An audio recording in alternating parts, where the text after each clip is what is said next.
Welcome to Source Sparkz. Let's dive right into this explainer and unpack the ultimate physical cheat codes that most gym bros completely ignore.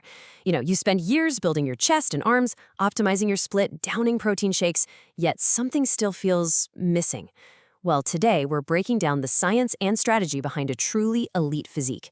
We are looking at the exact methods to build undeniable presence, tap into body recomposition, and use recovery as an absolute weapon, all based on the data we've pulled together for you today. I really want you to ask yourself, why can you grind chest and arms for literally years, but still feel like your physique is missing that elite presence in everyday clothing?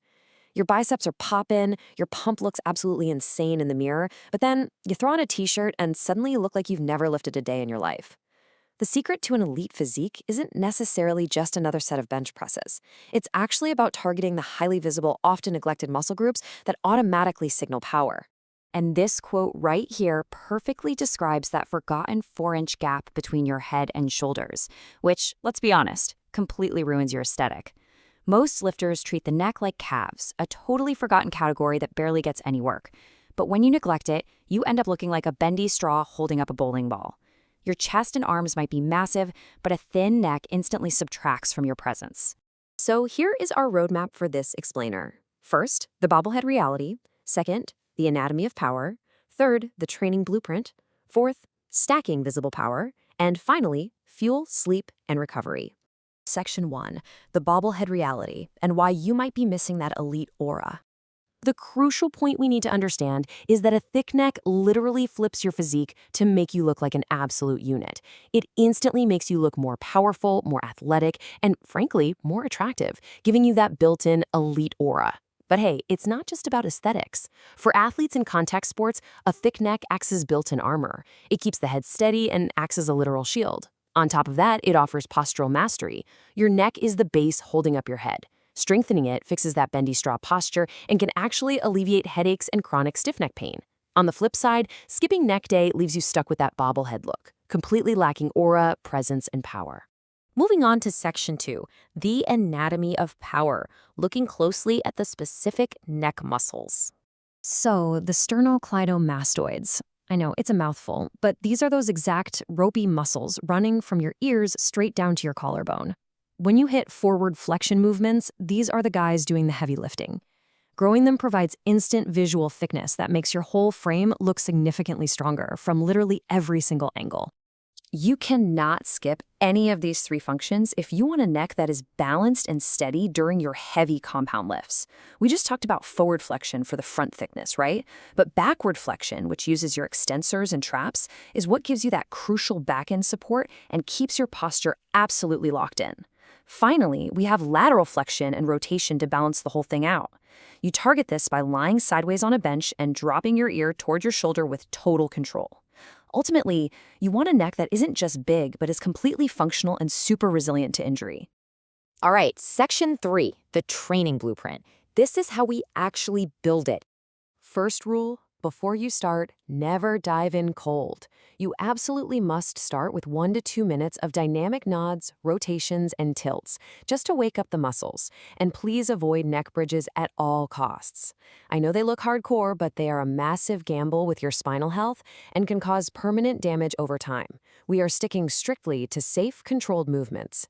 For the front of the neck, we use the neck curl. Here's how you do it. You lie back on a flat bench with your head hanging free off the edge, tuck your chin all the way to your chest, and then lower it under control.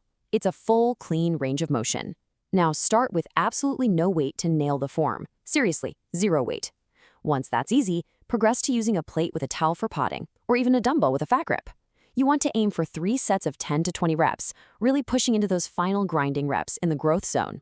Start with 1 to 2 sessions per week, and if your neck feels rested, you can safely push it up to 3 or 4 sessions to really maximize that hypertrophy. To build that back-end support, we use this simple extension progression. Lie face down, place a padded pleat on the back of your head, lower it into a full stretch, and smoothly bring it back to neutral. One big rule here, never snap into hyperextension. Eventually, you'll definitely want to upgrade to a head harness to safely overload the muscle without awkwardly trying to balance a heavy plate. A harness ensures steady resistance and leads to massive gains in stability. Next up, Section 4, stacking visible power. Let's talk about the forearms. I love this quote because it highlights the exact trap so many of us fall into.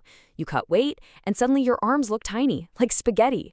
But heavily built forearms instantly scream power through a t-shirt and save you from that dreaded spaghetti arm look. Even if you aren't shredded right now, training your forearms correctly brings out incredible vascularity and makes your entire arm look significantly thicker and much more powerful.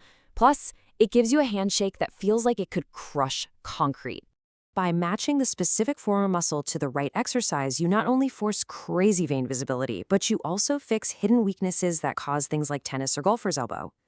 To target the brachioradialis, which is the highest growth potential muscle for that dense 3D look, use hammer or reverse curls. For the wrist flexors and extensors, which actively protect your elbows from pain, wrist rollers are your absolute best friend.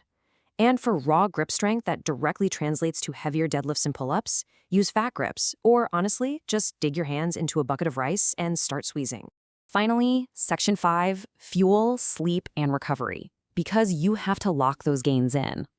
To burn fat while actively building muscle, especially if you're a beginner, have extra fat storage, or are relying on muscle memory, you have to master these 3 specific pillars. You need 1.6 to 2 grams of protein per kilogram of body weight, a slight calorie deficit to pull energy directly from your fat stores, and progressive overload in the gym. The source data heavily recommends using a tracking app like Cal.ii to effortlessly hit this sweet spot of macros without losing your mind. An app like that scans your food, does the math for you, and keeps you from accidentally burning hard-earned muscle instead of fat. And instead of those literal torture treadmill sessions that completely drain your recovery and spike your hunger to insane levels, aiming for this daily step count effortlessly strips belly fat through sheer consistency. High-intensity cardio can fry your central nervous system and burn muscle.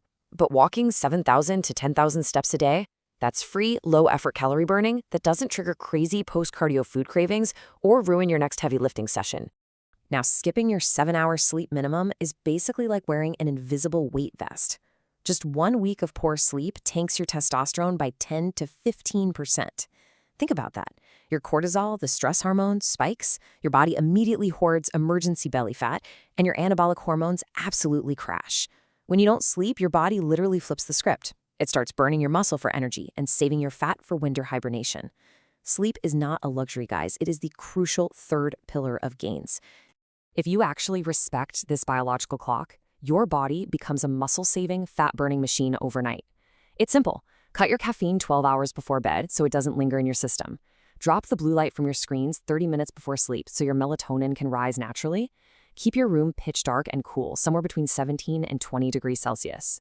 And if you feel like you need a supplement, the data suggests skipping that daily melatonin and instead using simple tools like zinc or magnesium to naturally chill your nervous system out. Ultimately, getting an elite physique requires consistency in the final grinding reps of your sets and treating your pillow game with just as much respect as your barbell. You have to train the visible power muscles directly. You have to track your nutrition intelligently. You have to walk to burn fat without burning muscle. You absolutely need at least 7 hours of quality sleep. And most importantly, you must apply progressive overload. Open up your Notes app to track every lift so you can guarantee you are adding a little weight, an extra rep, or slowing down your tempo every single week.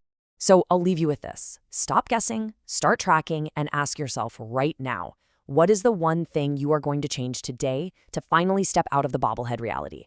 Will you add neck curls to your next upper body day? Will you start actually tracking your protein intake? Or will you finally put your phone away 30 minutes before bed? You have the roadmap now. The only thing left is for you to execute. Thanks for joining me on this explainer here at Sparkz, and I will see you in the next one.